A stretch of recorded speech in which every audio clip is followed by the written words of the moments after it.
Come on, everyone. North London is red.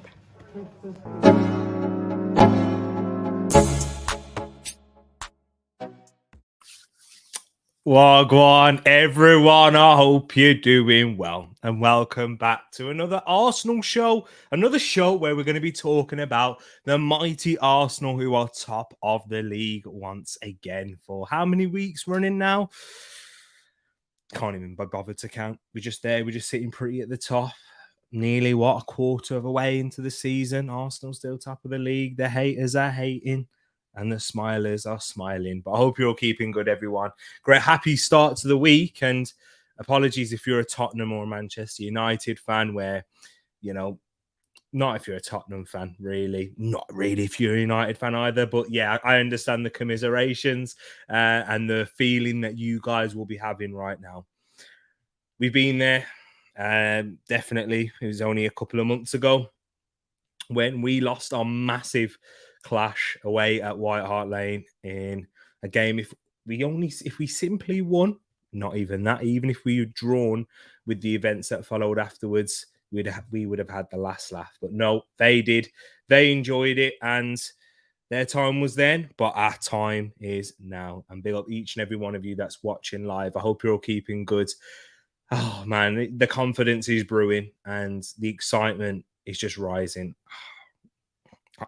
Before I get into it, let me say hello to each and every one of you that's in the comments. And get in the comments if you're watching for the first time. This is Tereak Talks. We talk all things Arsenal as well as other teams as well. But this here specifically is the Arsenal show, where I say there's going to be a lot of unbiased thoughts and opinions, but I'd be lying to you. That's why I'm wearing an Arsenal shirt right now. I'm always going to talk. I talk about Arsenal in a positive light. I always try and look on the bright side, but I'll also criticize when criticism is there. And there are a lot of positives to talk about, and there's areas of improvement that we can speak about as well. But I hope you're all keeping good, everyone. Nice seeing you in here. Big up to Bobby K, who's in here from the white side of North London. He's Canadian, but I'm sure you can probably tell by my accent I'm not actually based in London as well. But big up my brother Bobby K each and every time. He's my brother. With these rivalries, I'm sure you'll come across a lot of people who support the one team and the other, like a Manchester United fan and a Man City fan. It's quite common. And this is one of my brothers right there, Bobby K. Hope you're keeping good, my man. Big up my brother David Lee in here as well, the general with the popcorn emoji in there. Hope you're keeping good, David. Hope you're ready. And it should be an interesting talking point because we're coming up against your rivals next in the Premier League. So I'm sure, I don't know, you might be a bit split. Let me know, Man United fans. I can't quite predict how you guys would be feeling about that game coming up against Liverpool. I'm sure it's possibly a win-win situation. No matter what happens, an Arsenal win, you get to laugh at Liverpool. A Liverpool win, you get to laugh at Arsenal. A draw is probably perfect because neither side comes out happy. But I hope you're keeping good. Big up Edmin in here as well. And speaking of being happy, he says he's happy that part of my family had a good footballing weekend. Yes, we did. I hope you're keeping good, my bro. Yeah, Wolves. He's a Wolves fan. Bruno Lage got sacked. Wolves having an awful start to the season. But yeah, we'll see. Ruben Amorim, be careful. He's a very good manager. Highly rated. Brilliant style of football he'll bring in. Has worked wonders at Sporting Lisbon against the juggernauts of Porto and Benfica. So yeah, it'll be an interesting appointment, that. But you know what? We'll have to hear from Ed's opinion on the Premier League preview show about that. I spoke to him a little bit, and it'd be an interesting conversation. They got know-how in here as well, and he's sending sorry to hear Bruno is no longer at large. Exactly. Big up yourself. Know-how. Big up Vibes in here as well, and he's put a kind little message for you. If you don't hit that like button, you're a pagan. Listen, big up my brother Vibes each and every time. But yeah, we're here to talk about Arsenal. I invited my guest, but I'm short for time at this moment. So yeah, I thought let's just go ahead. Let's talk about it. Let's not keep you guys waiting any longer. And I just want to give you my thoughts and opinions on the weekend. And do you know what? Just overall Arsenal in general, because there's a lot to talk about. Of course, it's the aftermath. And the first day of the week when you're speaking to your football fans, I haven't really spoke to any Spurs fans. Spoke to Bobby, but it's too hot. I like Bobby so much. It's just hard to really throw shade and banter at him. But it's just amazing to see how far this Arsenal team have come in such a short space of time. It was only a few months ago, right? Seriously, because the end of last season, it finished towards the end of May, in that sense, and we had a shortest summer, a shortest period because of the World Cup, and we needed to start the season earlier. Arsenal had a very good transfer window in my eyes. There was a little bit of disappointment, a little bit of an anticlimax towards the end of it, as we didn't get all of our positions addressed, mainly in that defensive midfield spot and on that left wing. But ever since that ball has been kicked, the optimism, the belief, the delusion, what a lot of rival fans would probably say, has just grown and grown and grown. And with each moment at the Emirates, away from home, even in the defeat against Manchester United, there was a lot of positives and a lot of things to be proud about with this Arsenal side, which we as Arsenal fans, we've gone through the mud, literally, where we wasn't proud of a lot of things happening at our club, even through times where we were winning games. If I think back to Unai Emery, when we kind of had that false dawn, there were, we was winning games, we was going undefeated, we was drawing, we went on that unbeaten run, but there was clear signs of, things aren't quite right, things aren't quite there for Arsenal, but we'll get there, we'll build, and hopefully that we can turn a corner. A little bit kind of like the situation that Tottenham are in right now, where they're winning games, the football wasn't there. They were quite fortunate in certain games, like against Chelsea, for example. They rolled their luck. They took their chances. They knew the strengths that they had, but the glaring weaknesses were there.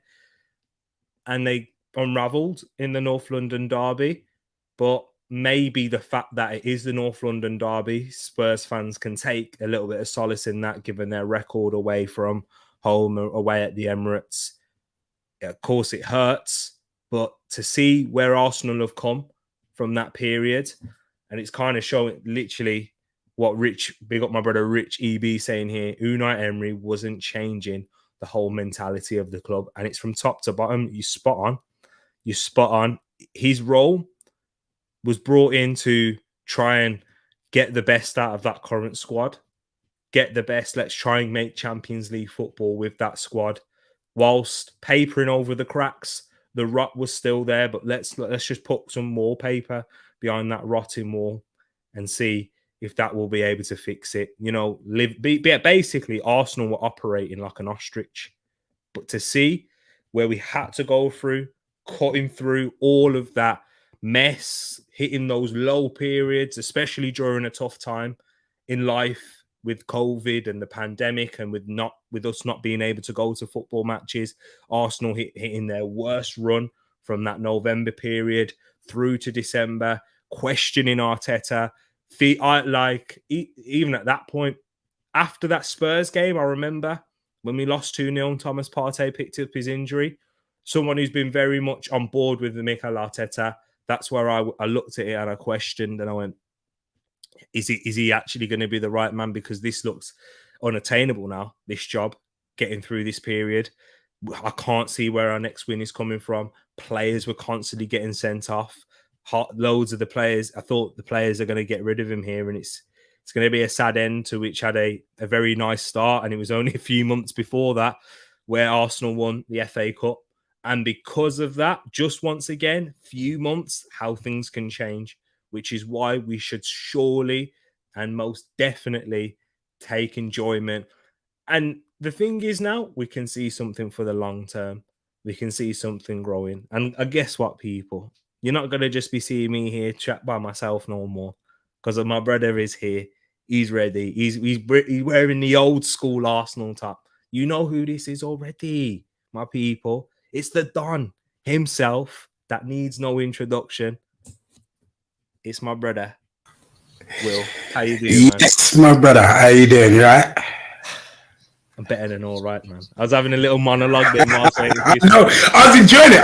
I was loving it.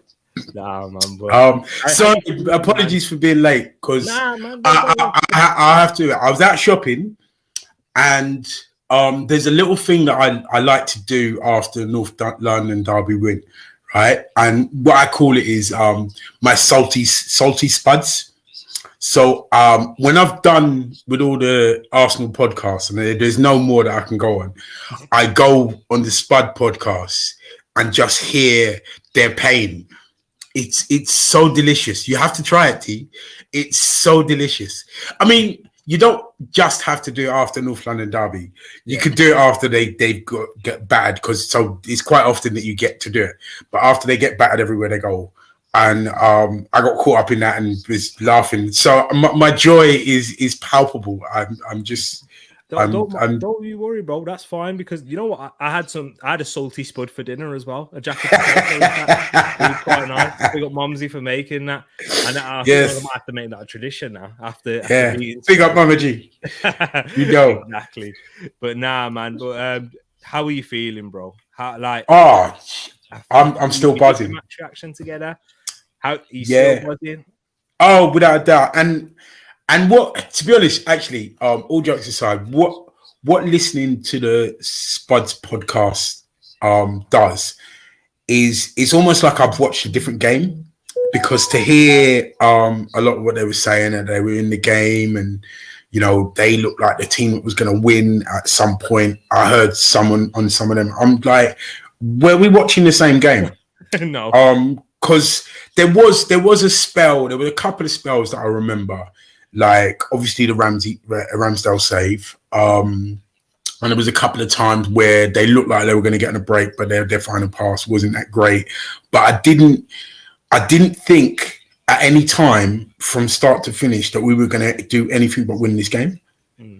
And I've obviously after the weekend you listen to podcasts and YouTubes and whatever, and I haven't felt this comfortable going into a North London derby since Wenger times.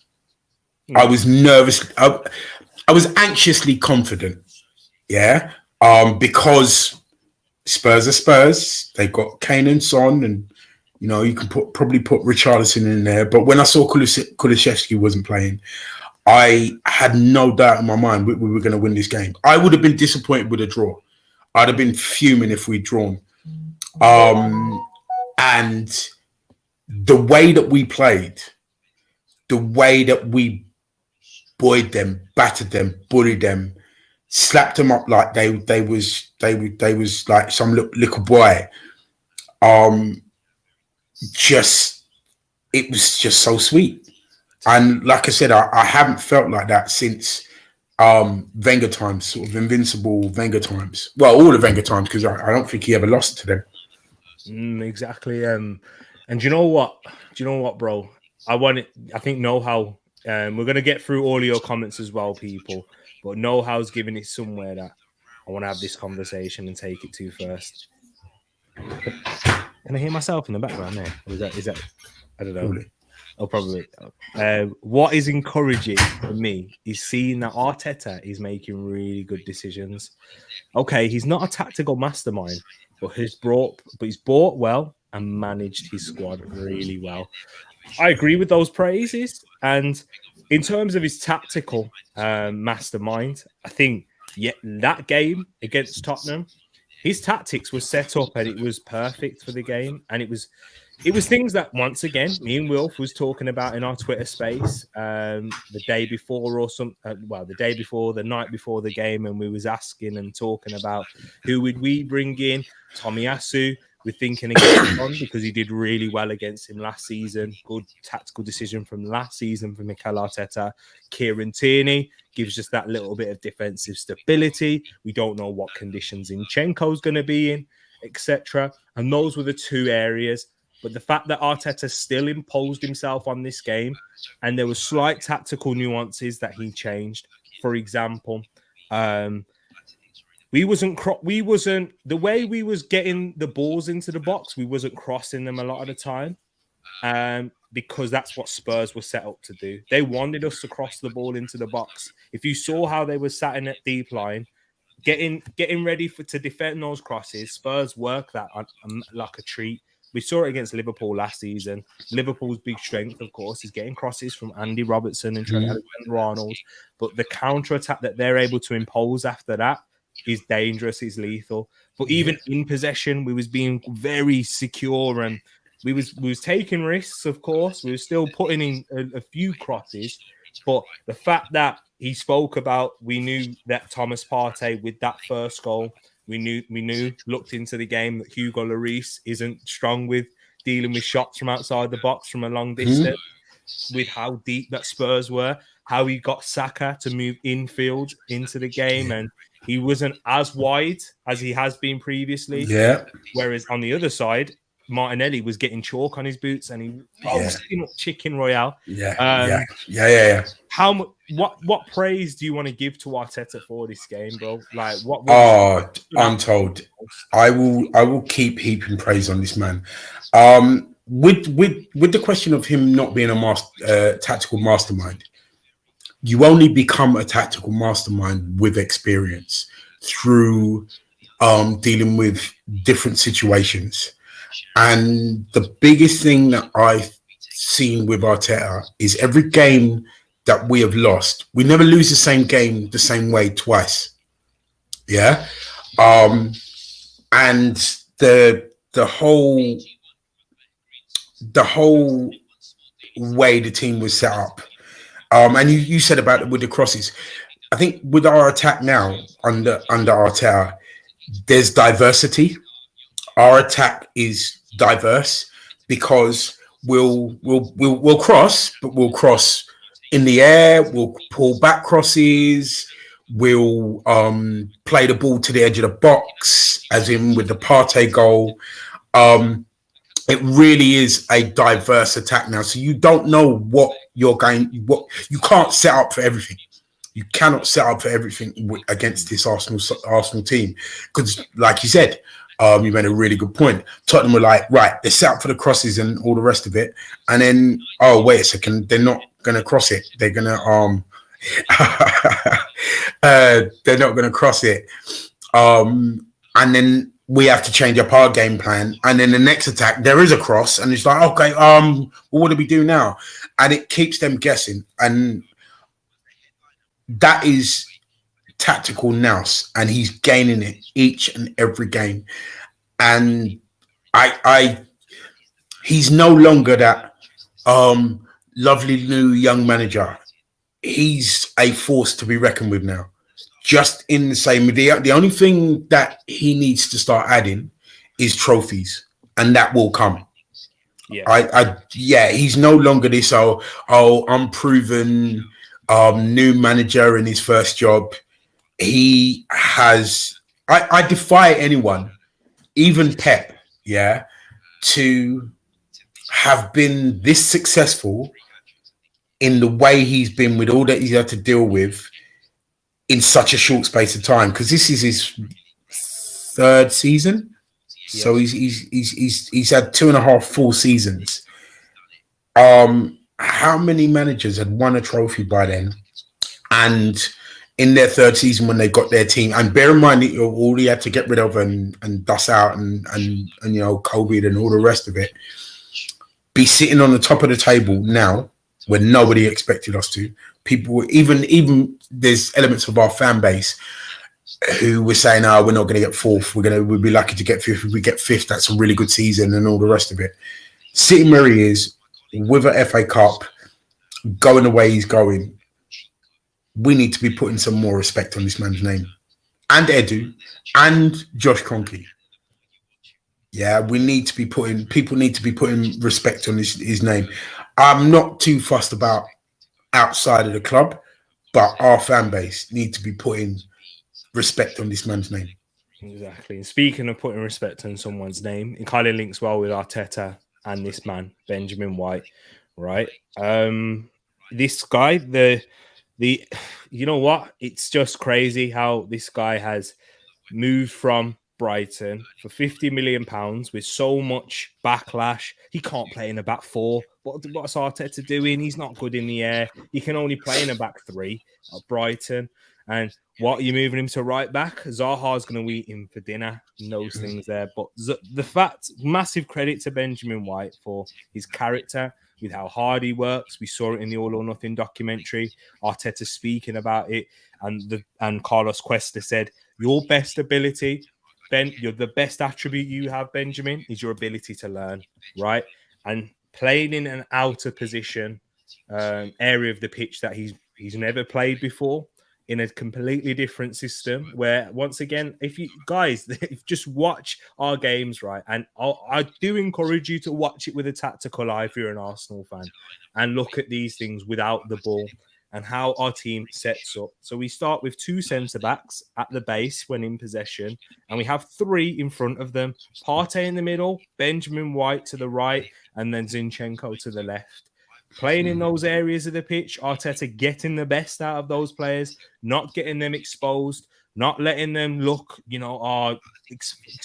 making their weaknesses and their flaws be there and for everyone to see, but getting the best out of him on the ball. And for him to show that character and to keep Tomiyasu on the bench, who Tomiyasu was ridiculously good when fit last season, and we saw the level that he's at.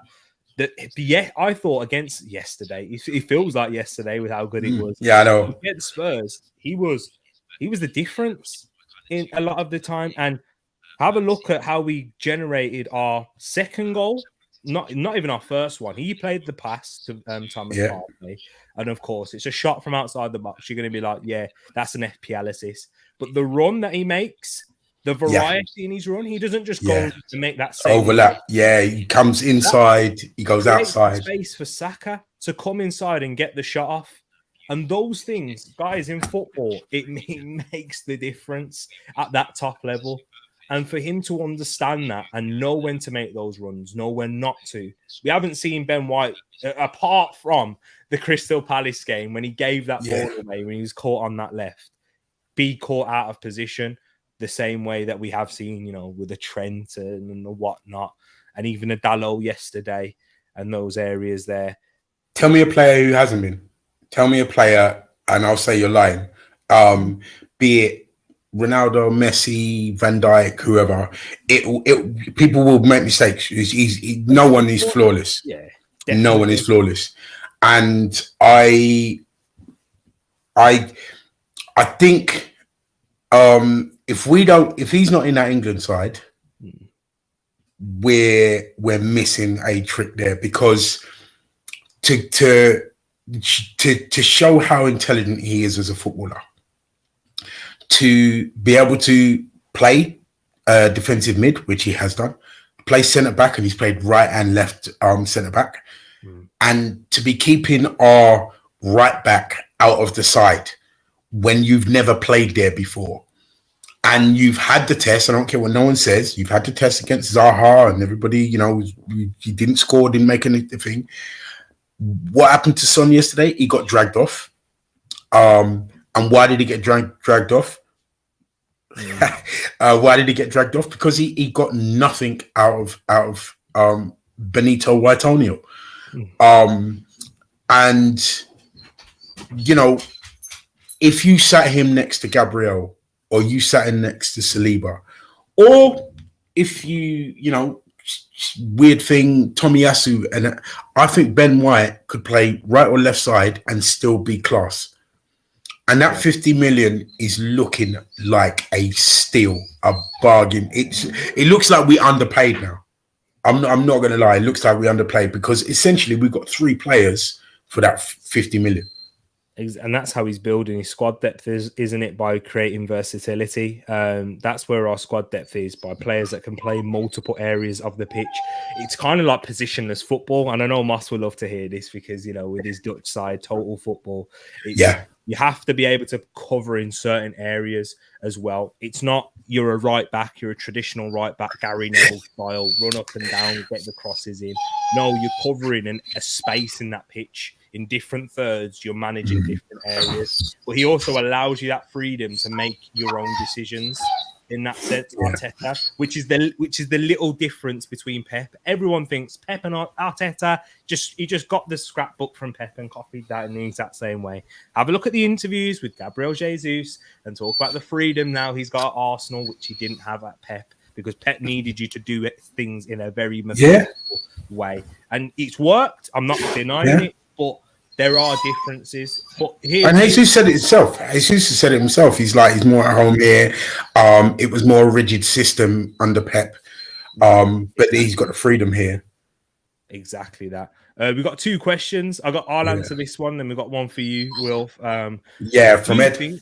Do you think Arsenal will be more of this is how we play, try and beat us team, or more of what United are at the moment, which is we don't really have a style of play, we'll try to stop you? You know what? Know how we've transitioned from the latter to the first. Well, well said. We was that. I even remember, when we played against, a Chelsea away, right? Yeah. Even last season, we had. Wait, let me talk about Chelsea away when we went down to 10 men. How we set up in that game was on the counter attack and was, we see these certain weaknesses. We're adapting our game to you. Even against Spurs in the lockdown season, we saw the weaknesses that they had under Jose Mourinho. We attacked them there. Let Ndombele do what he needs to do, because he's going to leave a gaping hole in there in the middle, which is where you attack. We saw Xhaka and Partey sitting in front of the defence and then allowing Saka and Emile Smith-Rowe at that point. You do what you need to. You attack those areas. Smith-Rowe, you attack Doherty. And then we saw it start to change last season, right? And the first game where I saw we tried to do something and we imposed our game was Manchester City at home. Yes, we lost the game, but we had to dominate Manchester City and not just dominate them on the counter-attacking sense, which we've seen Spurs, Manchester United get plenty of results doing that way. But the first team to really, apart from Liverpool, to go and play Manchester City at their game and then outdo them, that was the first sign. And now, when we play Liverpool or Manchester City, I'm not expecting us to sit back anymore. I'm not expecting us to do that. We are so good as a team, as a collective, that we have that understanding. Just look in the first minute of the game. I wish I could show stuff on YouTube. I know, because I know when we even how they played a long ball down to our left channel, their right. Arsenal got out of that, and Spurs tried to press on us straight away. But we played one-touch football, and it looks so simple. But you realise after years of watching trash, that making these link-ups and these one-touch passes and players knowing exactly where their teammate is going to be, and Ødegaard playing one through the legs of Højbjerg, and then Jesus doing a little Cruyff turn, switching it out to the left, and then you're like, yeah, we're cooking now. These are things we only used to see in moments. Now we're seeing it from minute 1 to minute 90. So, yeah, in a long-winded way, we have moved from we don't really have a style. We'll stop you. We'll try to stop you too. This is how we play. I disagree slightly in that. I think what Arteta was trying to do was adapt with the squad that he had, adapt a certain way of playing till he got to here.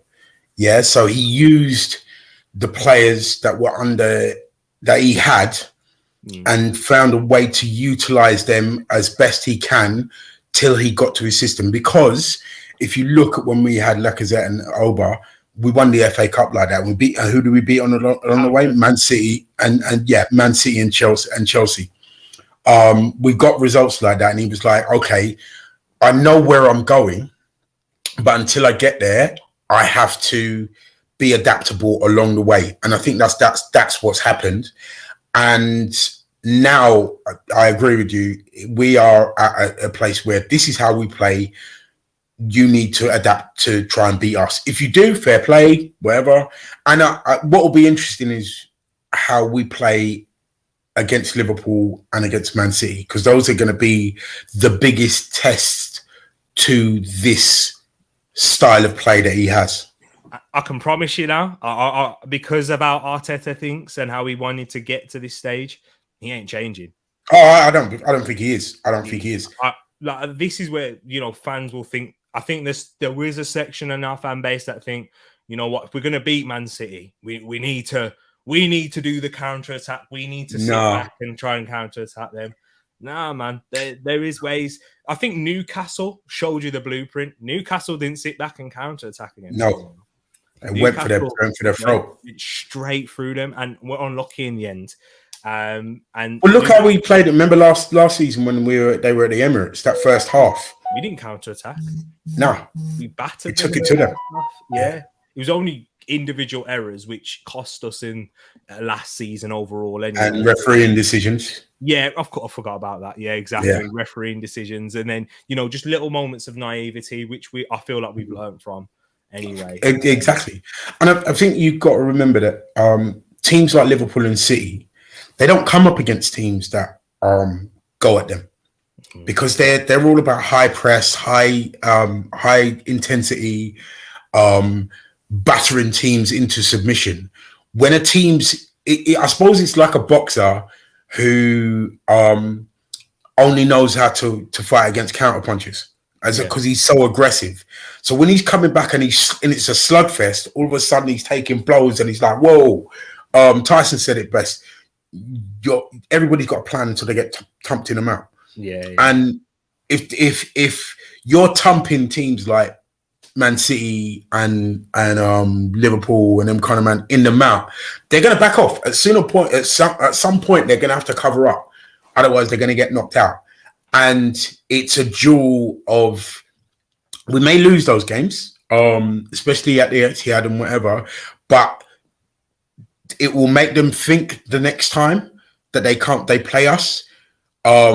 We can't go like that again because we're not going to win every time.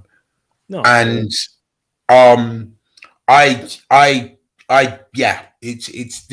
is how we play now. Because even Tottenham fans were saying, I heard one of them saying, like, when they went down there, the mood of the home fans was like, yeah, we got this done. People were laughing and joking. There was no tension. Whereas there was Tottenham fans saying, and this is Tottenham words, not mine, before the game had even kicked off, before game day, they wanted this game to be over because they were so scared. Just in the same way as we knew exactly what they were going to do, get 10 men behind the ball, catch us on a break. If they score first, sit back, block it up, suck it up, and maybe walk out there with a 1-1, 1-0, even 2-0 like they did to us before. People know how we play now. There's no Gary Neville-ness going, oh, I don't understand what it is Arsenal are doing. It's clear to see. It is clear as it's clear as a nose on a face. If you would want to deny that, that's your business, and somebody will cart you off full of drugs. But this is how we play. Once again, two at the base at the back, with using their athleticism to cover the wide areas, the 3 in the middle, just behind the 5 that we have in attack. It's that simple now. That's how Arsenal. It's scary. And it's scary. But the fluidity that we have, it's not as simple as saying this is our set formation, because Benjamin White can come inside, he can go on the outside. Yeah. Bukayo Saka can go on the outside, he can go on the inside. Jesus, you don't know where he's going to stand, you don't know what areas he's going to pick up. Granit Xhaka is like a second striker. I know. I know. We're going to talk about him later, right? We're going to talk about. Yeah. We'll talk about. We are okay. Key performers, right? So am I taking this question, right? Yeah. Okay. Yeah. So, question for Wilf: Are you getting vibes of a second wave of Wenger's Arsenal, where Wenger replaced the old guard with up and coming players out of nowhere? Just to add a little sweetener before you answer that question. Yeah. Arteta ridiculed. He should never have taken the job. This guy's got no experience. Shades of Wenger. Arsene who? Certainly and right, he said. This guy from Japan. Who's this guy? He doesn't know the Premier League. Carry on, bro. Well, firstly, let me say something. I want Arteta out, and I'll tell you why. He's made me love Xhaka, and I swore that I never would. Is it Arteta or is it me that made you love Xhaka? No. You started it. But obviously Arteta went. You two spoke, and during the close season and or the last 18 months, and you plotted against me, the both of you, so that I would love Xhaka.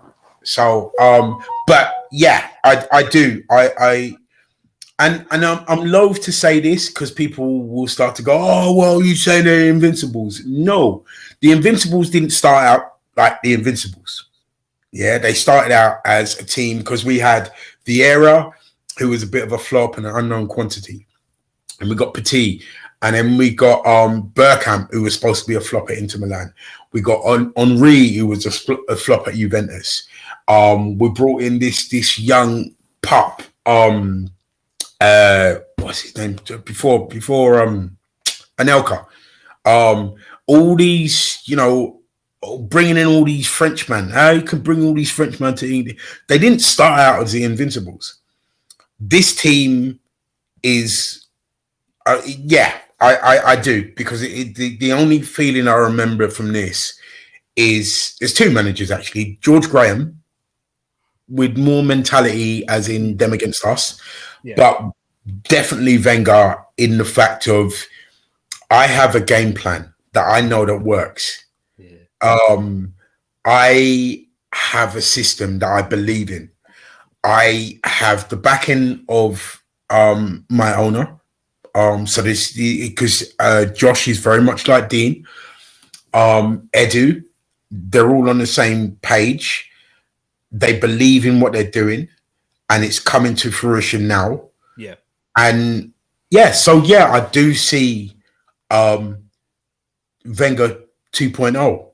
And the major difference here, though, where I think he can be as successful as Wenger, is he is the love child of Pep and Wenger. Because if you look at our football, there are the structure of a Pep side, but the fluidity of a Wenger side. Yes, we got that nice balance as well, which makes it enjoyable and really enjoyable. And the fact that we have that structure, and it means that we don't have to be perfect. That game against Tottenham, that's not our best performance of the season. God, no.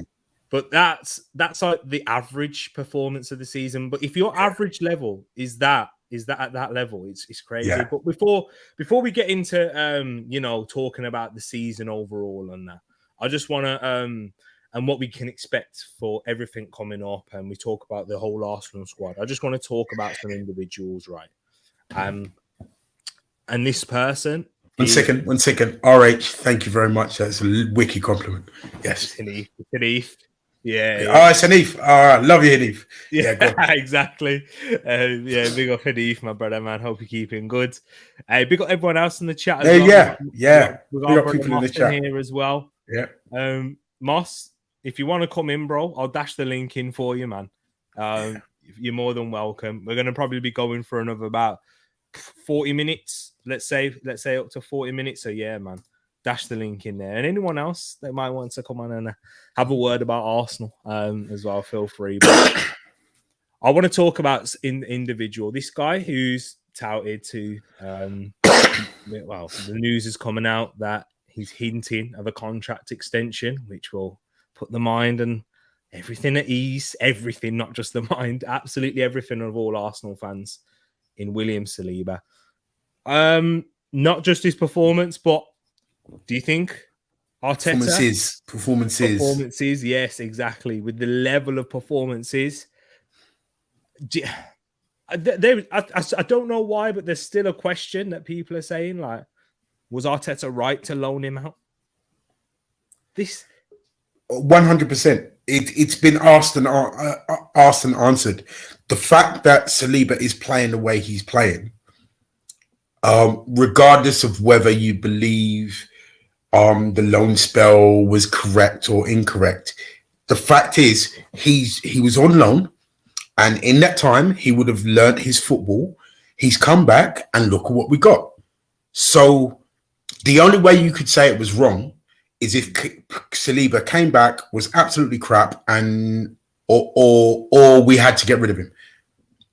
Regardless of whatever you think about ifs, ands, or buts, he is here. He's playing the way he's playing, and that is because he played where he played. He went on because imagine if he had played last season and come up with some of the defeats that he could for a 21-year-old. That would have put doubt in his mind.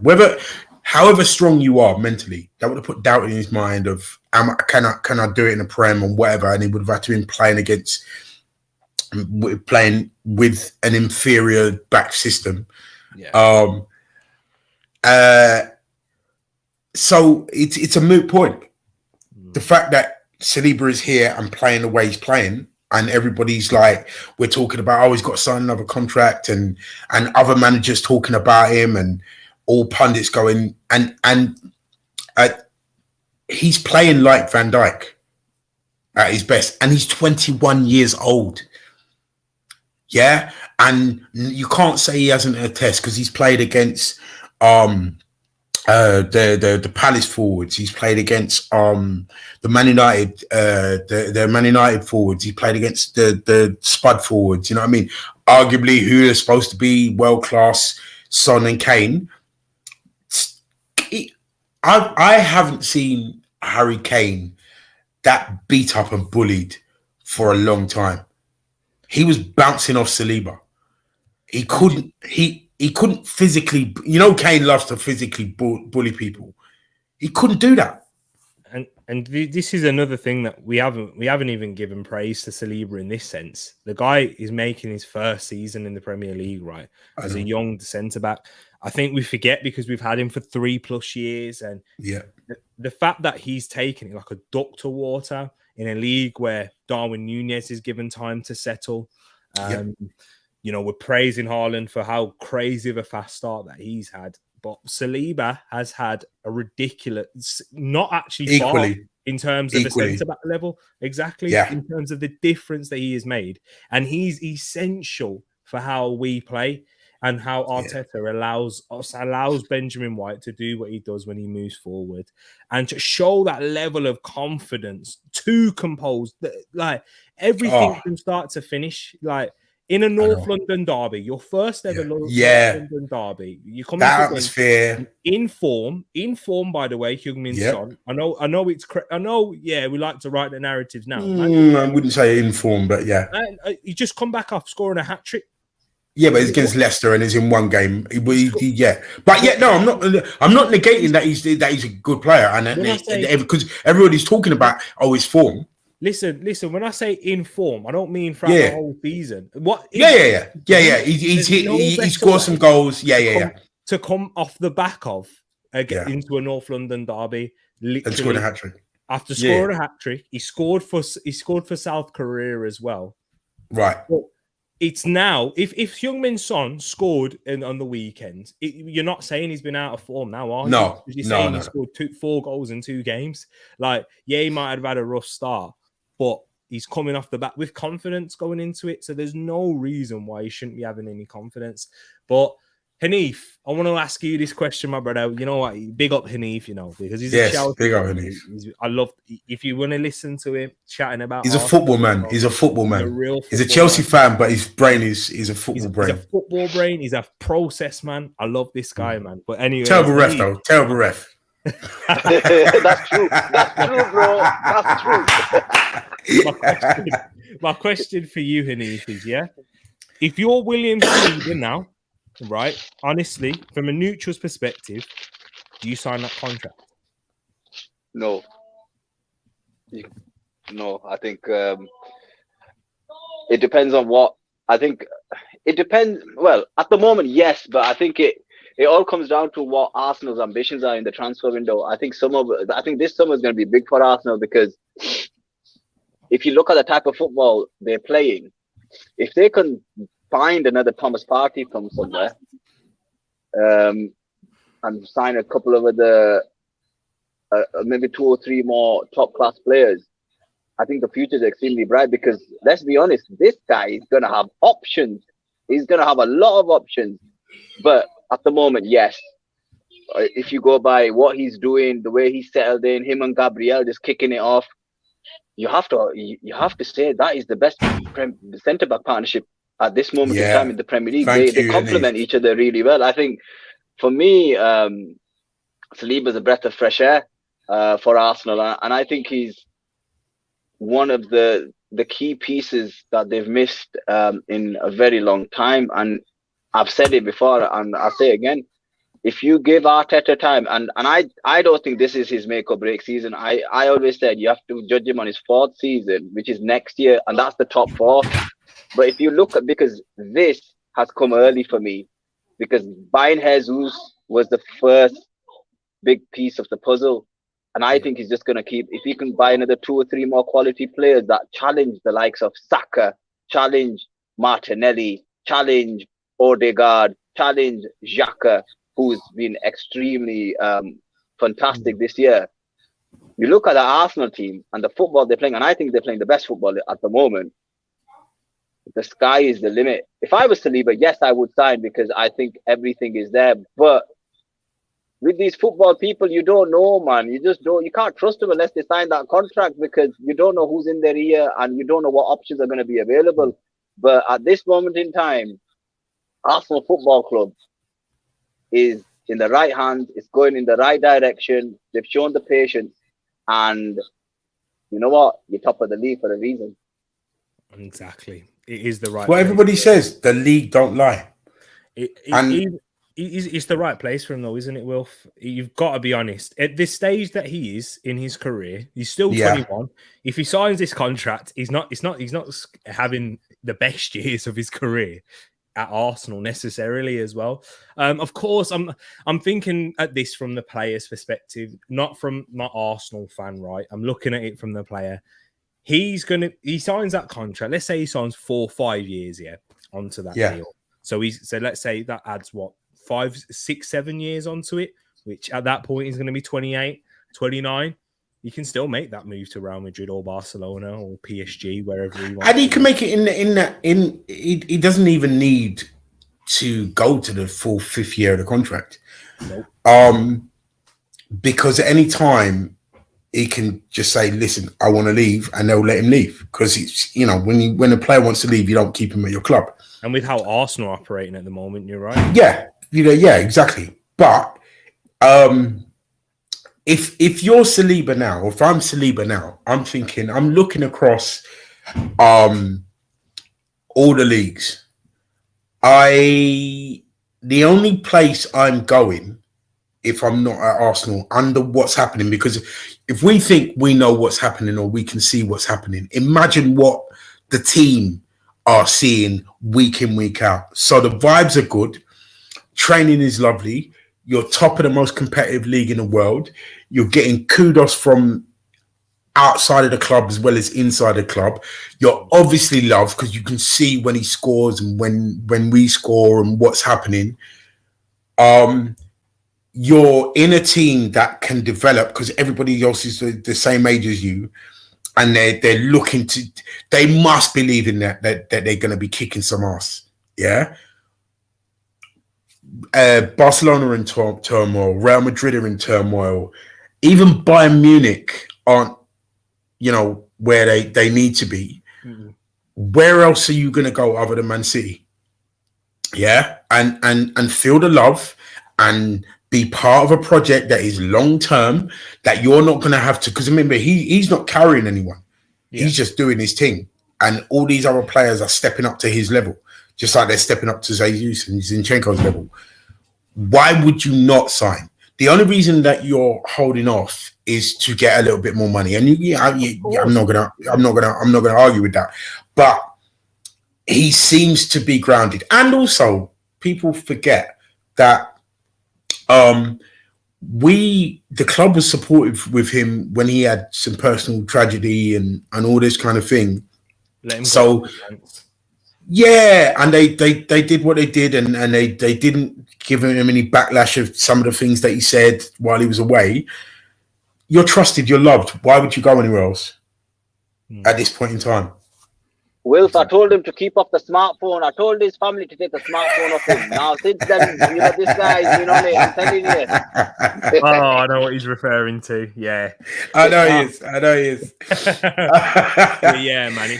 It's just amazing to see for William Saliba, and long. Honestly, he deserves a lot of praise, and he deserves the praise because of the perseverance he's had to show. He's had to show, because look what's happened to him. How many players do you think would come out on top after what he's been through? Look at what even before he kicked the ball. Look at the amount of embarrassment you have to go through from the media, because he's an Arsenal player. If he was at Huddersfield Town, nobody would have cared. But because he's at Arsenal, let's pick on the Gooners again. There's this guy who's done something silly, and you know what? You've got to give respect where it's due. And you know what? This guy is the best centre back in the league at the moment. And Gabriel and him are the best partnership. They prove it week in, week out. And what I will say is this: Arsenal's Gabriel, he gets a lot of hate, and I don't know why. I know he gets a lot of hate. He does listen like any other centre back. Sometimes he does silly things, but generally 90% of the time the guy's solid. What more do you want from him? And you have to respect it, and you have to call it. You have to call a spade a spade. They've got a wicked partnership. And the fullbacks are pretty decent as well. So ultimately, Arteta's process is working. It's come one season a bit early for me, but you know what? You Arsenal fans, just be patient, because if it does go wrong, it does go wrong. But ultimately, look at the football you're playing, man. Exactly. I'm jealous of the football you're playing. I want to see that at Stamford Bridge. We've got the P, and we don't see that. You will. Unfortunately, you will. One day. You will under par. I doubt that. I mean, the point Hanif made there, with regards to Gabriel, we sometimes as Arsenal fans, we don't appreciate what we have, because everybody's talking about you got to have one silky centre back and one aggressive centre back. We have that. So if you're going to be an aggressive centre back, you're going to give away penalties. You're going to have rash decisions because you're a little bit hot-headed, because you're the aggressive centre back. One mistake, and everybody's like this, and this brother's he's shaky and he's got a mistake in him. And every single player on that pitch, every single player in that squad has a mistake in them. So that's a moot point. With regards to the penalty, I'm not going to lie, he probably should have stayed on his feet, but in the heat of a North London derby, if it hadn't been a North London derby, I bet you he would have stayed on his feet. But all the catalogue of errors, the comedy of errors that led to that penalty, he shouldn't have been in that position. If somebody headers that ball away, if Xhaka hooks that ball into row Z, we're not having this conversation.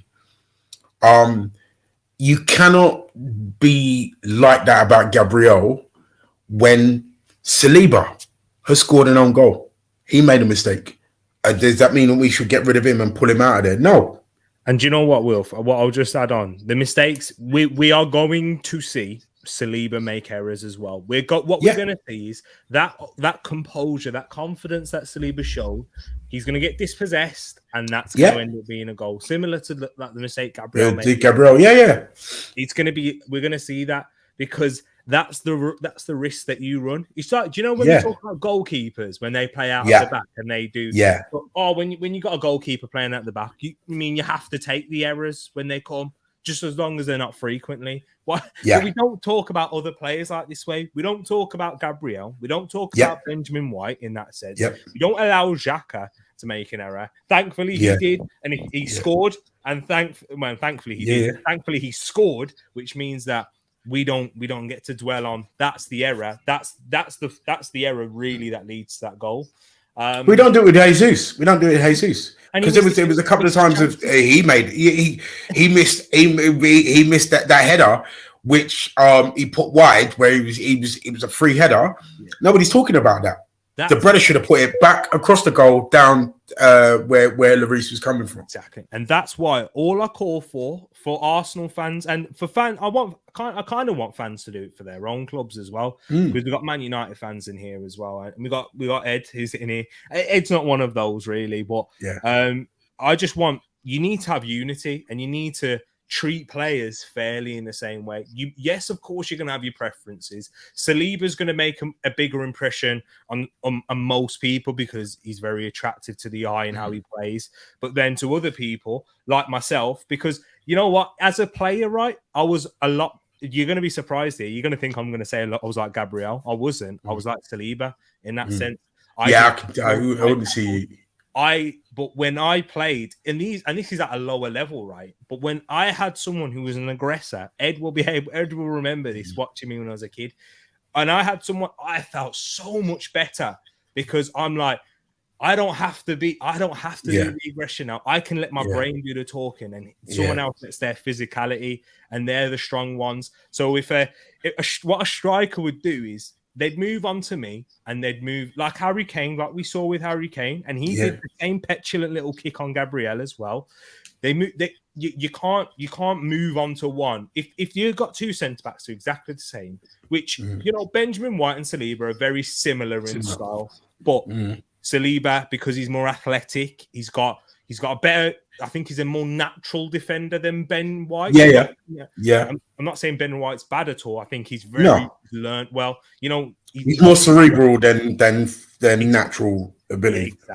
Exactly that. If you're going to play Ben White and Saliba, 9 times out of 10, they're peeling their way onto Benjamin White throughout all of that game. Whereas if you got Gabriel, boy, I can't. If I go over to Gabriel, he's going to rock. He's going to knock me out. Me out. I'm going to get hurt. Exactly. I'm going to get hurt. He's someone that's very strong in the air. I'm not beating him in the air. I've actually got more of a chance of beating Saliba, who's 2 inches taller than Gabriel, by the way. Yeah. But you're giving a conundrum to strikers there.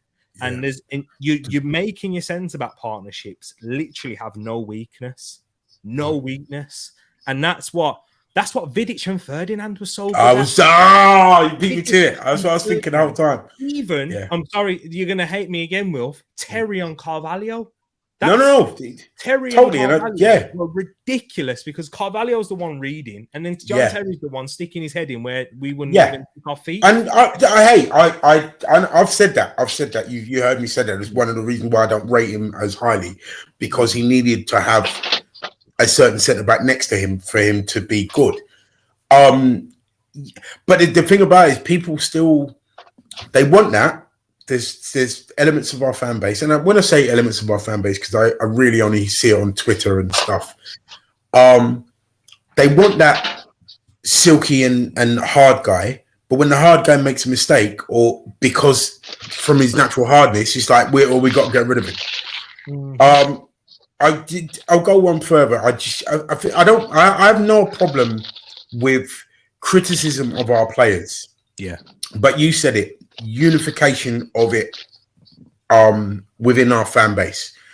Fine. I have a preference that I prefer Saliba and Gabriel, and someone else prefers Odegaard over Saka. Yeah, whatever. But the end of the day, they play for our club. Yeah. We should be bigging them up. We shouldn't be looking to rip them down at every little blade of grass that they don't cross or anything like that. We're top of the league. Yeah. This is regardless of what you think of Gabriel, Hanif said it. They are excuse me. They are the 2 best centre-back pairings in the league. We're top of the league, and you're still cussing. What? You can't get more than top. Exactly. And football is about balance, and that's what we've got at Arsenal right now. And Ed's been spitting some facts. I know you said Hanif has, but Ed's been spitting some facts the whole way through in the chat.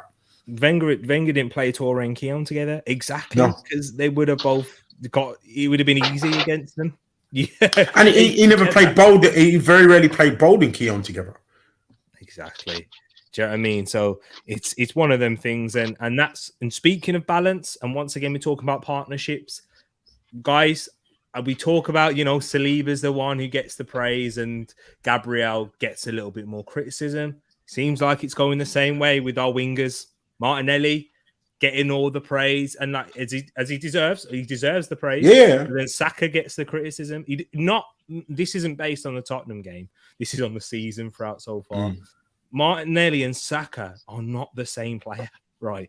They're not. Their job isn't to do the exact same thing. Like, No. Saka has a completely different role on that right, and gives us a different element on the right to what Martinelli does. Even when Smith Rowe plays on the left, he does. Yeah. He's a lot more direct. Yeah. And those Saka's a victim of his own success. Definitely. Because he's so good. Yeah.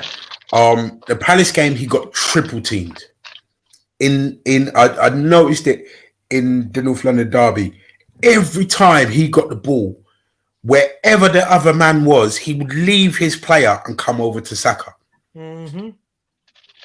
Yeah. Every time. And you saw it when he played for England. It was the same thing when he came on. It's like, no. What are you doing? Don't put two men on him. Three men on him. You're going to do that. And once he's attracting, the fact that he's attracting them people, he's doing his job. Exactly. And he's doing more than his job. And because he ain't lighting it up like he was last season, because he was an unknown factor last season. Exactly. And Hanif, I'll let you talk about Martinelli, man, because that ever since last season when I met Hanif, he was like, there's one Arsenal player that I want at Chelsea, and that's Martinelli. Well, guess what? Keep your dirty hands away from him. Yeah. All right? It's because they do different things on each side, which gives Arsenal that variety of attack. It's actually a compliment. It actually complements Arsenal's strategy in attacking and keeping possession of the ball. And you know what? You have to credit Mikel Arteta. That is genius. That is a genius ploy, because I see Martinelli as someone who's progressed under Arteta, and his game has improved. It's not to say Saka's game has improved. I think Saka was levels above him prior to them both coming in.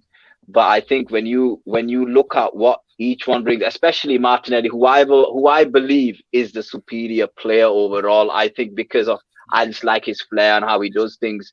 And I just feel that this guy, if injuries don't get him, he's an extremely special player.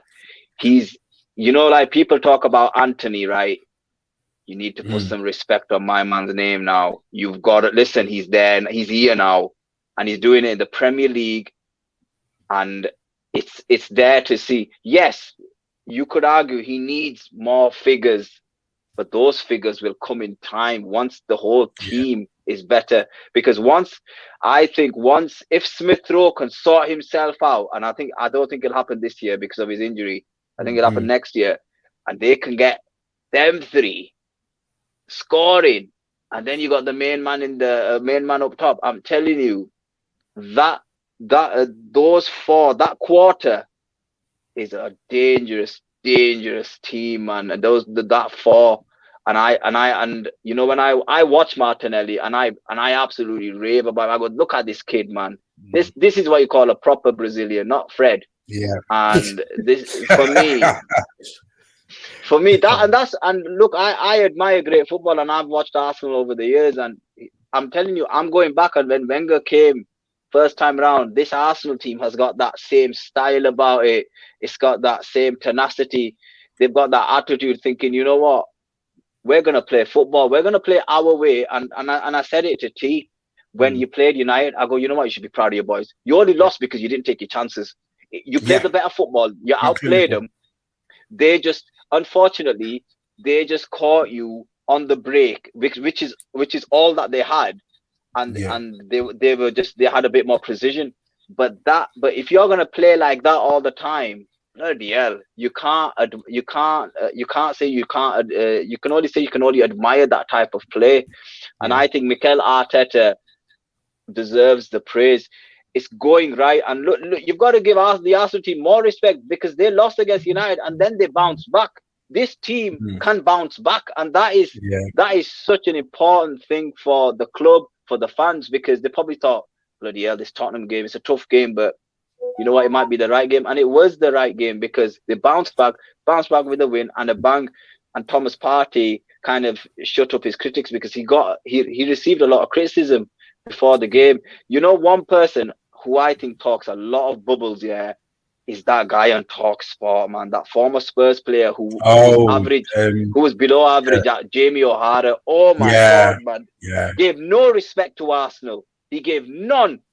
And then comes out with, we were after we lost our player, we were planning for the Champions League. I'm just like, show some humility and show some respect for your opposition. You're nowhere near, man. You have to, when you're outplayed by the opposition, you stand up and say, you know what, you're by far the better team. And for me, I think the future is absolutely phenomenal for Arsenal. It'll be interesting to see where they finish. It is still early. I'm not going to deny that, definitely. but without a doubt. For me, it's just the gaps. Because I said to Tiago, international break could make or break this team. Because you know, like any team, if you lose your best players, then you know it can cost you. Look at Haaland. My man's gonna get a break in it. He's gonna be smashing it all season. No, how do you get that man a break? Ultimately, you have to give Arsenal the credit. And I know it hurts fans. Like, I get told off by Chelsea fans, why you give him credit? I go, you give credit where credit is due. And I always said this about Arteta. I go, give the guy 5 years. He's walked into a mess. Look at what he's done. You can't say he had it easy. He had it crap. He made big decisions about some of the players, especially Ober, and he's got him right. He got Jesus on the cheap. It was cheap. 45. I don't care what anyone says. 45 M's. Mine was a 60 million pound player. Easy. Exactly. And look, we brought Zinchenko. We got him cheaper than we got Ben White. So, and you know what? You've got to put some respect on Ben White's name as well, because you know what? My man might not be playing for England, but you know what? Once England get a new manager, my man will be playing for England. That guy is versatile and he's fantastic at the moment. And when we discussed it last week about him starting, I said, listen, he starts because he's playing well. If he's not playing well, then you drop him. But at this moment in time, that boy is on form, and ultimately, you called it. You have to give respect where respect is due. Arsenal deserve the respect, and they basically shown Tottenham that, look, you man used to play like this. Now you're playing dead. And look, I'm a big fan of Antonio Conte. I'm not going to say I'm not, but sometimes you have to, when you have the ball, you've got to do something with it. You can't always just play on the counter. You play on the counter when you play a far superior team like Man City. But when when Spurs play Arsenal, regardless of where it is, you want to see good football now and again. I'm not saying all the time, but Arsenal were by far, it was 95% Arsenal, 5% Tottenham, and that was only, and I would say 5% because Ramsdale, I think, made one save barring the pen. Yeah. That's all I remember. So that kind of tells you everything you need to know about the game. It was a demolition job, and that's all you can. Spurs have to take the L, and it's a big L. And now, as a result of that loss and the way they lost, they're now questioning their manager. And that's, Yeah. Is it right there? Yeah. For me, this is a massive point. I wanted to say this, and I spoke about it in Reality Stream earlier on. Right. Going into this game, everybody and their dog, apart from Hanif and Wilf, of course, and them sensible ones, were saying, right, with Spurs this season, yes, they're not performing well. They've got the results, though. Give them credit where credit's due for that, because, you know, Conte, he's going to get them performing well. For Arsenal, you know what? They're on cloud 9 at the moment. They're going out there, winning games, playing really good football. It's only going to be down from here. Whereas if you take the managers out of the way, and you look at this squad, Spurs who aren't playing well but were winning games but they have an experienced squad right there. Their key players are 28, 29, 30. And they've just brought in a 33, 34-year-old in Perisic. They've got a defense that, you know, they're in their prime, all of those players. Romero, He's very. I thought he's very good. He wasn't good on the weekend though, of course. Their midfield players that are in their prime. They've got a side that they should be getting the best out of, which is why they've got Conte. They want to win a trophy this season. They Spurs think that this is their time now. They're not here to build for the long term. If you're building for the long term, you don't get Conte because Conte's not there for the long term. But then Arsenal, we're at our best. We're not going to get any better. It's only going to be downhill from here. We've got the youngest squad in the league. I know. Right? We've got the youngest manager in the league. Yeah. Not just the league, but across the 5 leagues, we've got one of the youngest teams in Europe, and one of the youngest managers in Europe. Our key players, none are Partey and Xhaka are the only ones over 26. Yeah, over 26. Our centre-back partnership is younger, combined age is younger than Wilf. Yeah, it is. It is actually. Yeah. Our wingers combined age is younger than Hanif. Yeah. Is that right, Hanif? How old are your wingers? I'm only joking. This is what I'm saying, right? We've got the core of the team, which is we're not even anywhere near our prime yet, guys. Yeah. We're not even. I don't even think it's mad to say, if Arsenal didn't actually play that well against Spurs. No. In terms of the level, when I say that well, I don't mean in terms of the actual performance of the game. I'm on about in comparison to what I know this team can get to. Can do, yeah. What we've seen earlier in the season. Exactly. This was with Ødegaard, who wasn't great. He wasn't great. We've seen the levels that he can get to, and when he plays well, Spurs did a decent job on him. Got physical, did the dirty stuff, the dark arts to try and affect him.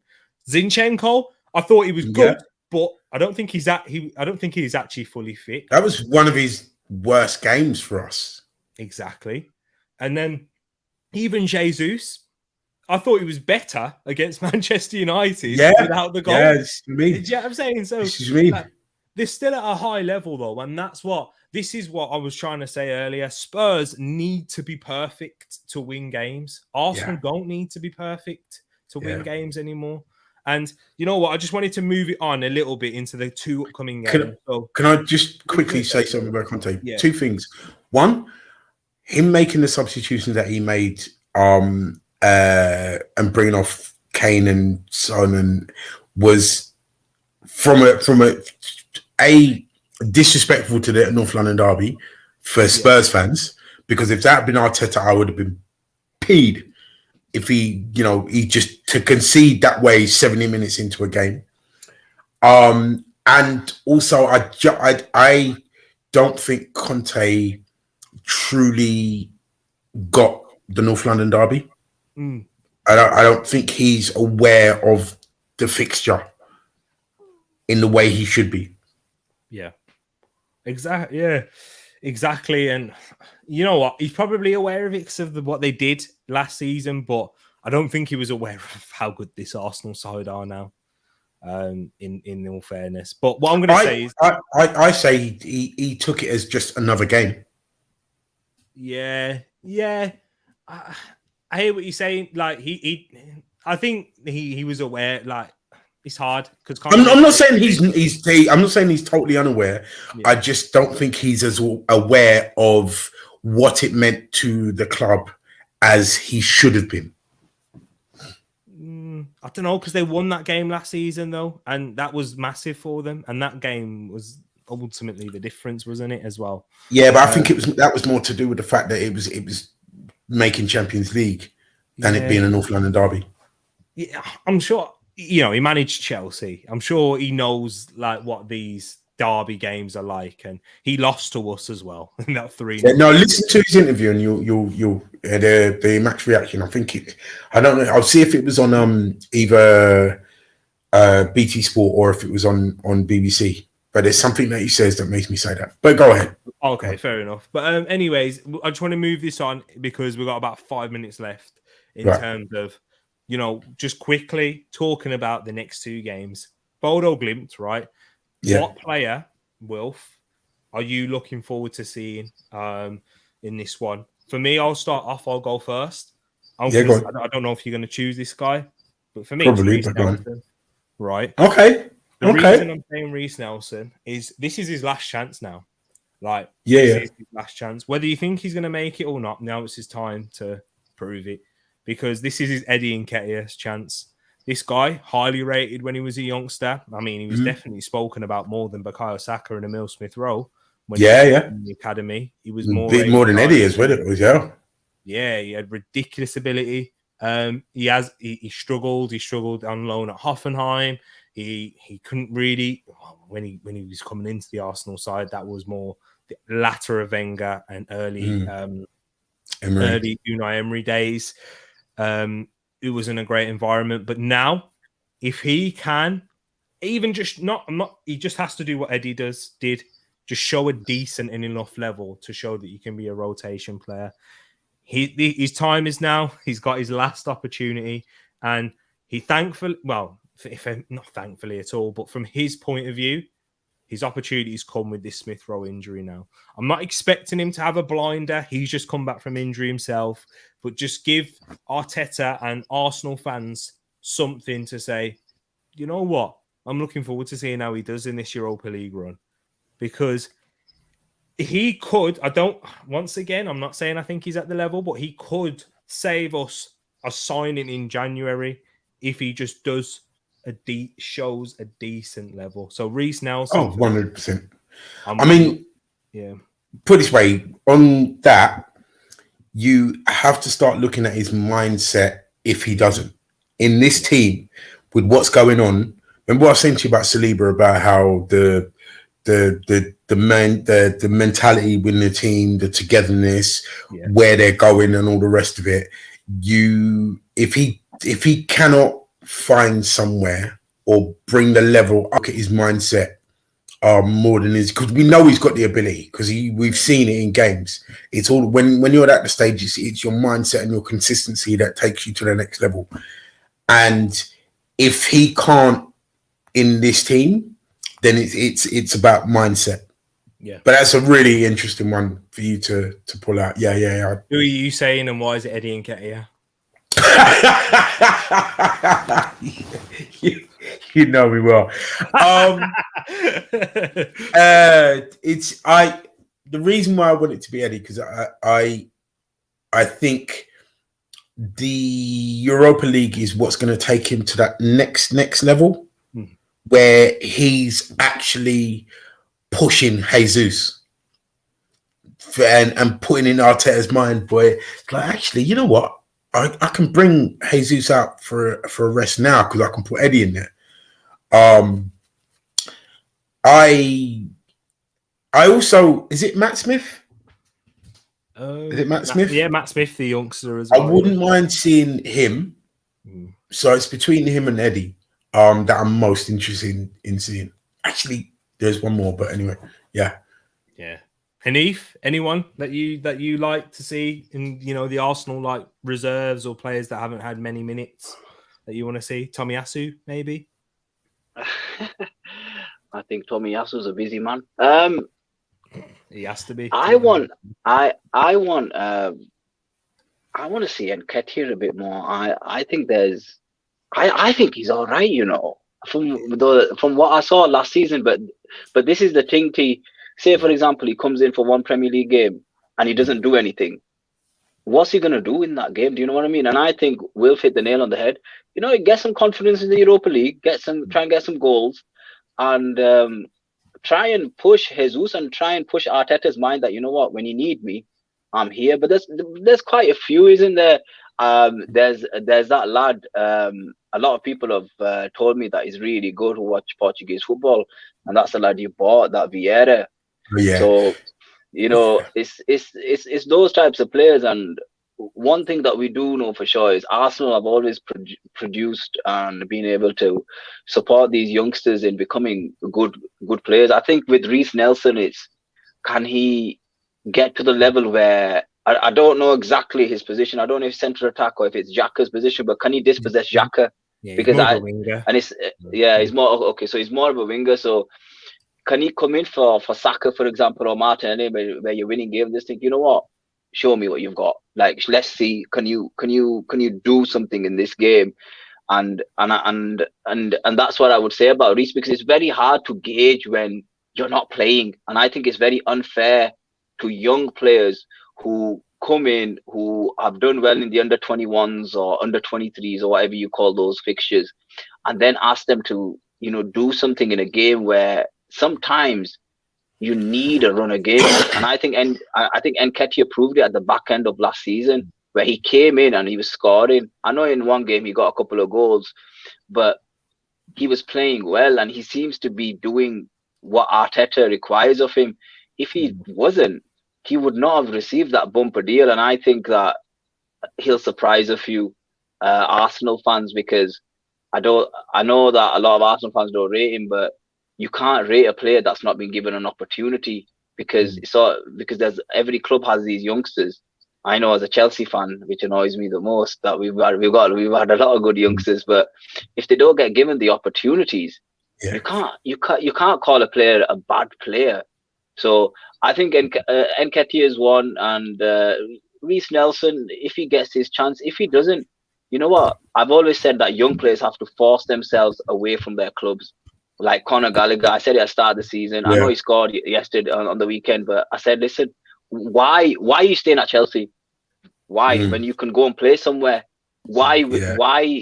And I get it, money plays a big deal and so forth, but go and make a name for yourself. Like, I was a big fan of Tammy. I was called delusional, and he's doing it. Tomori, he's won a league title, something with Chelsea haven't done for 6 years. So, go and play somewhere, and then, prove the manager wrong. Say, listen, this is what I did. There's something, I think Balogun's out on loan, isn't he? Yeah. So hopefully,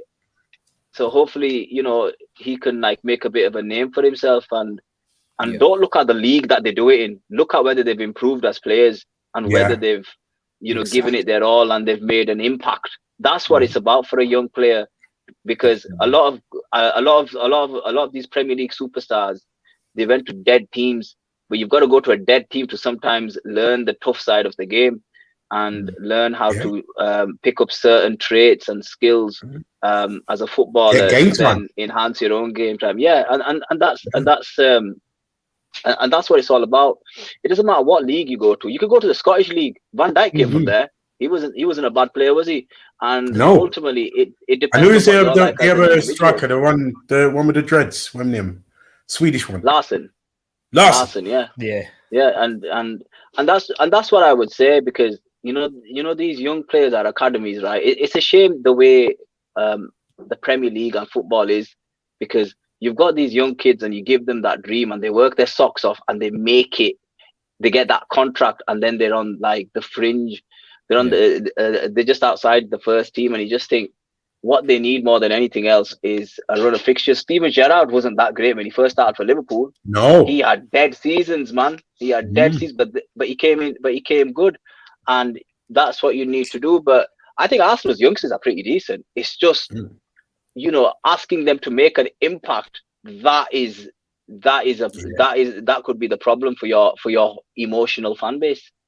Yeah, I mean, when you talk about Gallagher and Gallagher, if I was him, I would have gone back to Palace. I'd have gone back to Palace. I'd have pushed for the Palace move. Again, it's Chelsea. Chelsea's a massive club.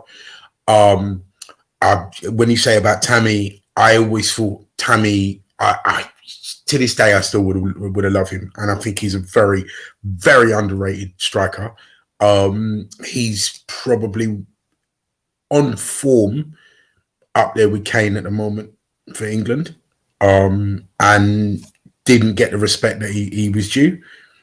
And I can't argue with anything that Hanif said. Just two. We've got two more questions. One for myself, but this one from Noah, which is a good one, which I think we could probably work out together. Scrap my last question. How many players do Arsenal have, or do you think that could be club captain? I think you have way above the average leadership quota in the team, which once again is a pretty amazing thing since where we come from. What are you going to Just before we answer that question, have you noticed during this stream that that all the questions that were asked about us, said about us, all the things that were said about us last season, we don't have leaders. We don't like, we're one-dimensional. We don't like it up us. All these things have been answered this season. You notice that? Yeah. It's true, bro. It is true. All the questions that people are asking, they're answering. So let's work it out. So Ramsdale. Yeah. There's something about Ramsdale. Would you say Benjamin? Yes, 100%. I think he's got. 100%. Yeah, he's a leader. He's a leader by example, though, in training. Yeah. I think Tomiyasu's there as well. Yeah. By example. Yeah. Consummate professional. Of course, Saliba. Yeah. Gabriel. Yeah. Tierney. Zinchenko. Yeah, he's the captain of Ukraine. Xhaka is my. Xhaka. That's my captain. Yeah. Partey. Partey is the captain of Ghana. Odegaard.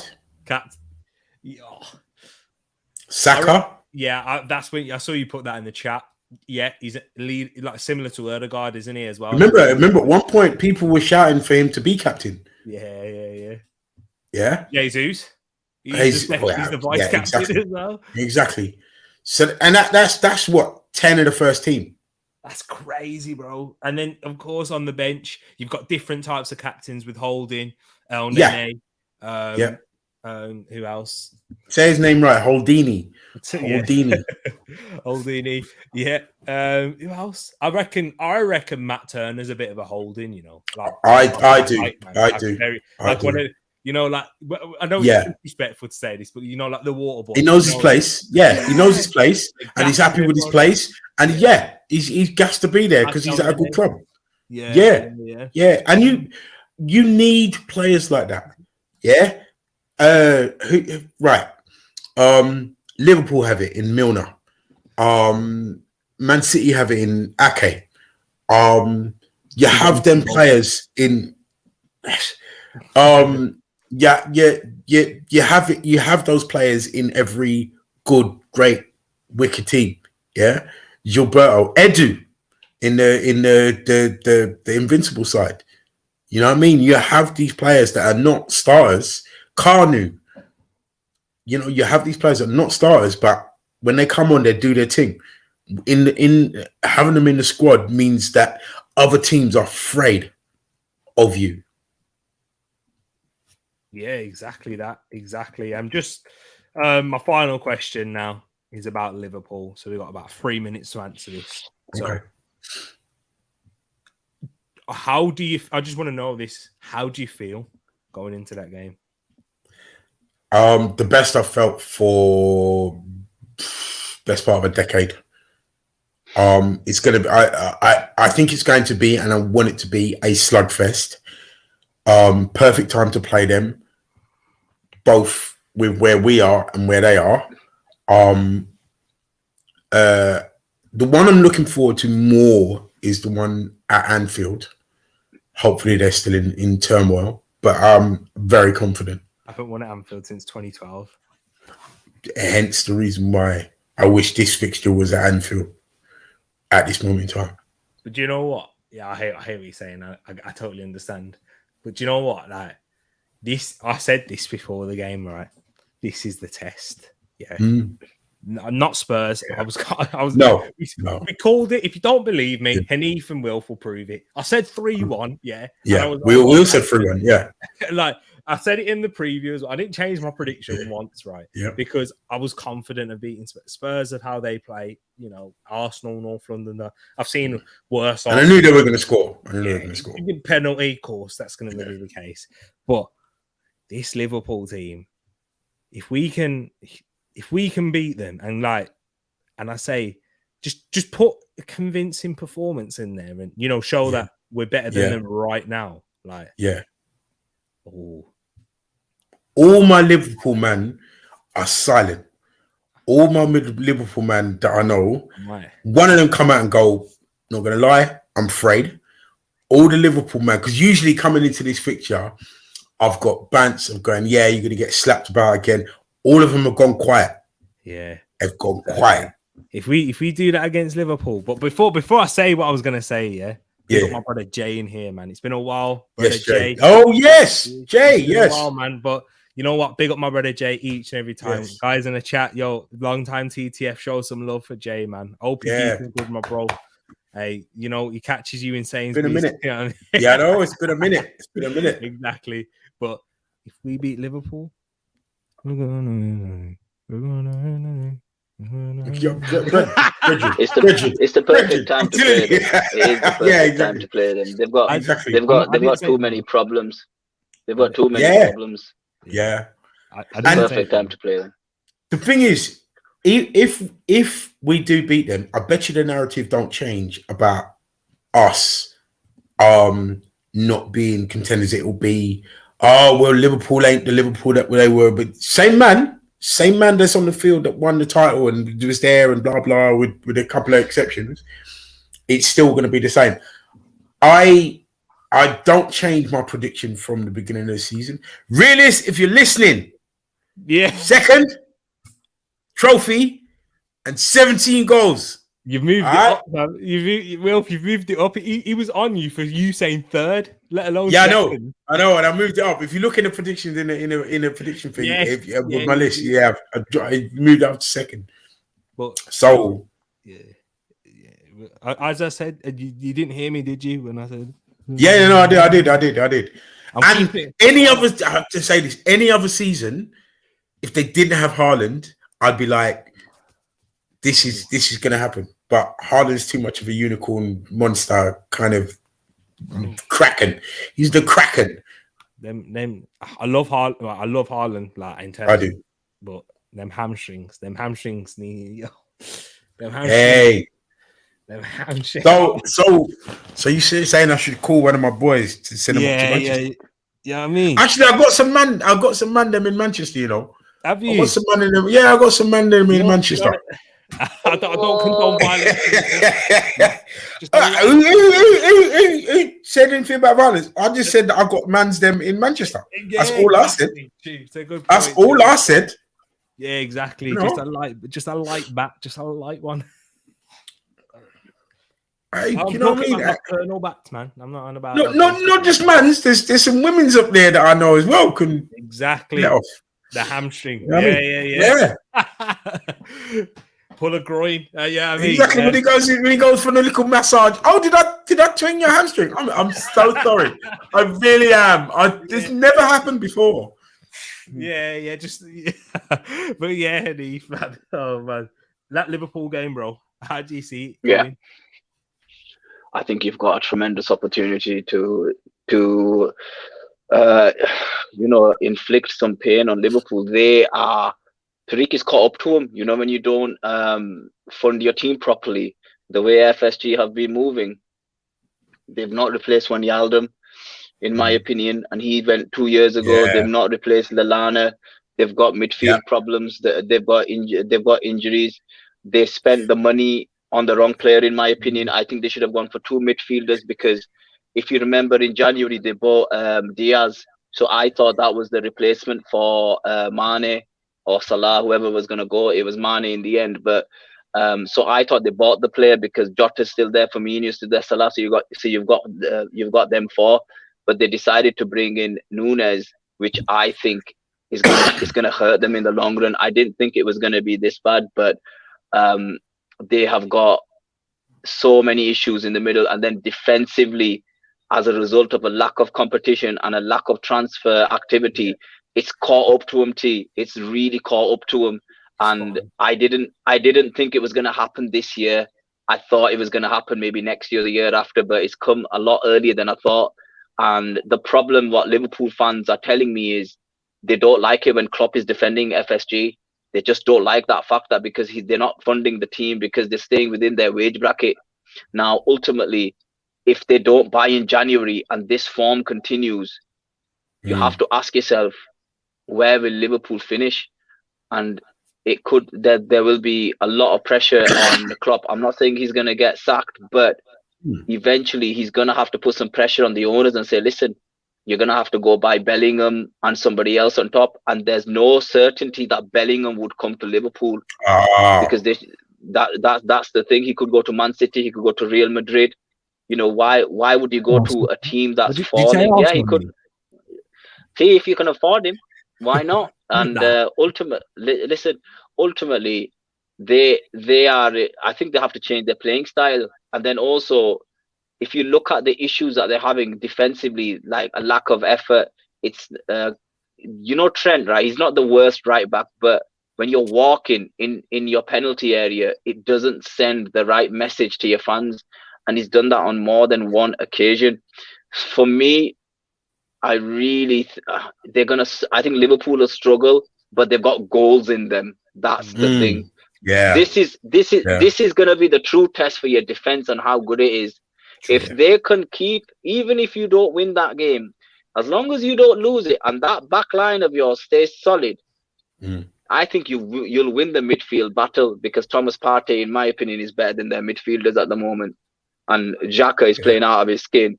And then it just depends if you can get Martinelli and Trent, because I think if that at this moment in time, Martinelli's gonna cook that brother. He's gonna cook him, and when he cooks him, he just needs to show a bit of precision.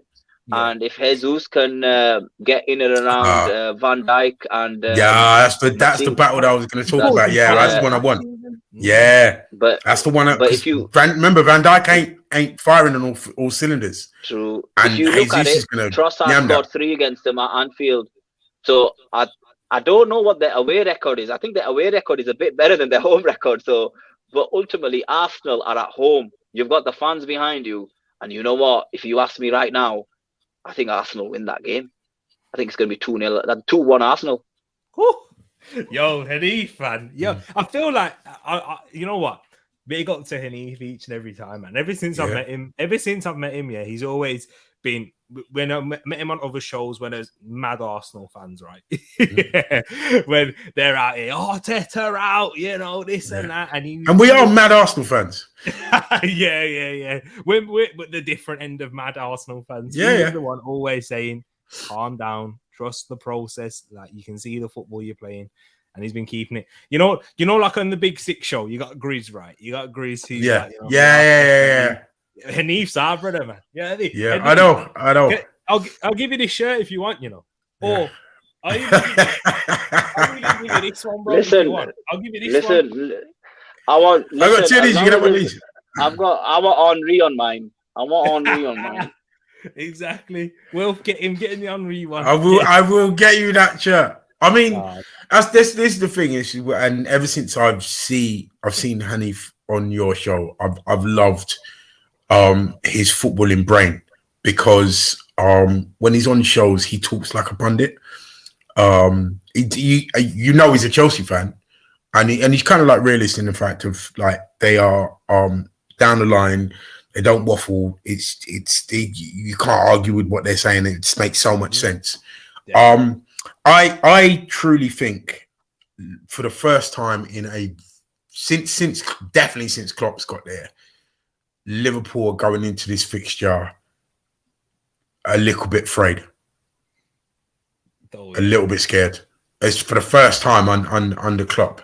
They're like, this is not really, with the way that we're playing now, this is not really the team we need to come up to beat, because we're going to match them for intensity. They're coming off what is going to be an intense Rangers game. Yeah, you don't want to be playing us next up. To be honest, what would have been an ideal game for them this game? Tottenham would have been an ideal game for them after the Rangers game coming in, but they're facing us, and I truly think with where they are afraid. Yeah, exactly that right there. Hey, but now big up each and every one of you guys. The Mandem, Wilf, Hanif, it's been an absolute pleasure, man. And always. People, man, you guys are amazing. I love you, and big up each and every one of you in the comments as well, man. You guys are just as amazing, and I love you. Just as each and everyone. Can't have favorites. You know what I mean? Thank you for bringing me on with so many good guests. When I'm on Respect for that. Hey, it's the people, man. The people are amazing. Nah, I'm always welcome on the show, Wilf. You always are, man. And yeah, it's just trying to find like-minded people. We're the special ones. There's not many. There's not many like us people, and I'm talking about you in the comments as well. Big up my brother Jay. You know what? Showing love. It's been a while, but this is like family. You know what I mean? You know when you go and have a cookout, you haven't seen uncle, the cousin for a while. Man, how are you? And you know, it's like you've never been away from each other. Yeah. What it's like here, Jay. My brother CM. Oh, Jay, by the way, Jay. Oh, sorry, the other way around. Yeah. No, that way.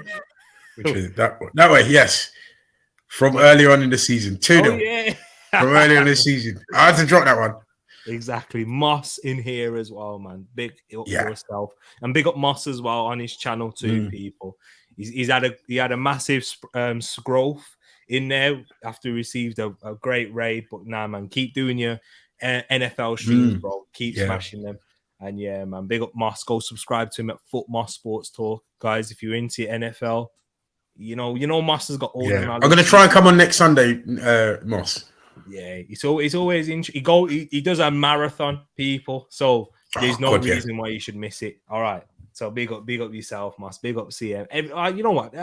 Everyone in the chat right now. Yeah. Noah was in here. Ed. Yeah. You know what? Everyone that's been tuned in, and those of you that are still watching, and you're not even in the comments, guys. You guys are legends as well, and I really do appreciate you because I was saying this to Ed. I'm actually one of those people a lot of the time because I'll tune in to people that I like, whether it's after the stream or during the stream. I'll tune in. I'll still be there watching. You might not necessarily see me in the comments. You know what I mean? But I'll be there. And because I just really it's enjoying the company and enjoying listening to good, like-minded people.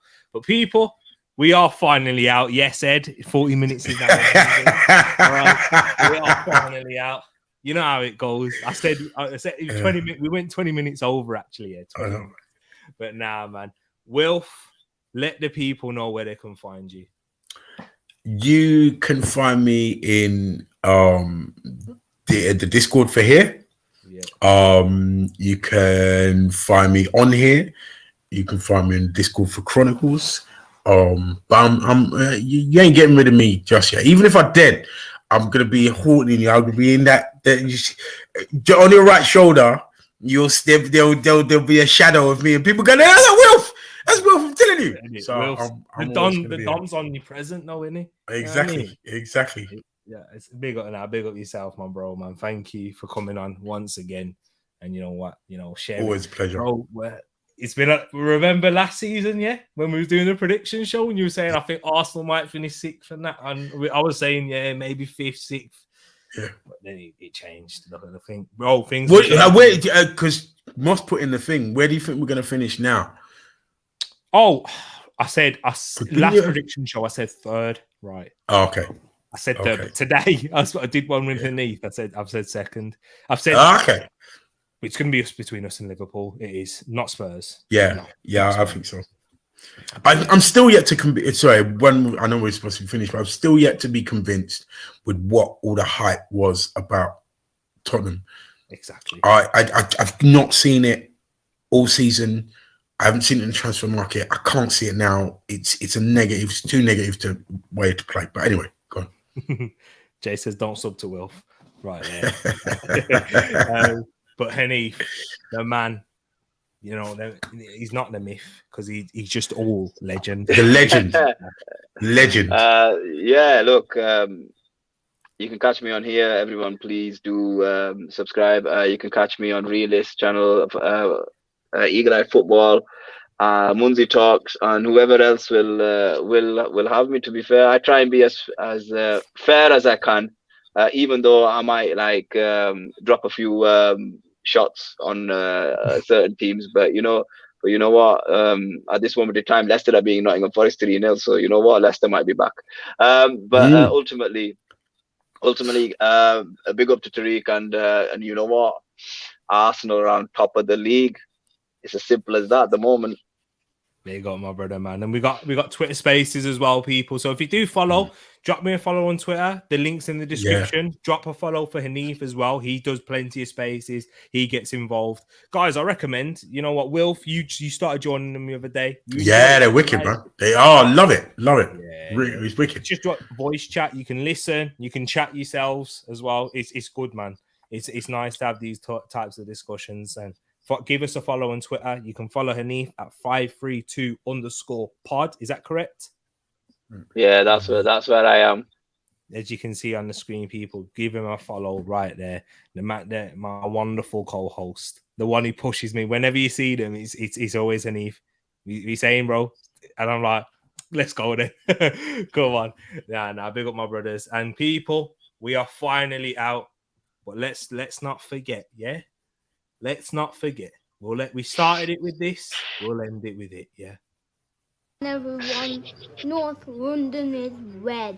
My boy, true. Take care, people. Love and peace. If I find the outro, which is now.